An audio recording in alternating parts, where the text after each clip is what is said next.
রাশিয়ার ইউক্রেন যুদ্ধের অংশীদার হিসাবে উত্তর কোরিয়া 25,000 থেকে 30,000 নতুন সৈন্য পাঠাতে চলেছে এমন চাঞ্চল্যকর তথ্য সামনে এসেছে ইউক্রেনীয় গোয়েন্দা সংস্থার বরাতে। এই মোতায়েন ইউক্রেনের বিরুদ্ধে রাশিয়ার গ্রীষ্মকালীন বড় সাময়িক আক্রমণের প্রস্তুতির অংশ হিসাবে দেখা হচ্ছে।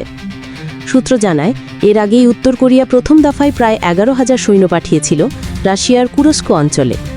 সেখানকার সংঘর্ষে বহু সৈন্য হতাহত হয়, যার মধ্যে প্রায় 4,000 সৈন্য মারা গেছে বা আহত হয়েছে।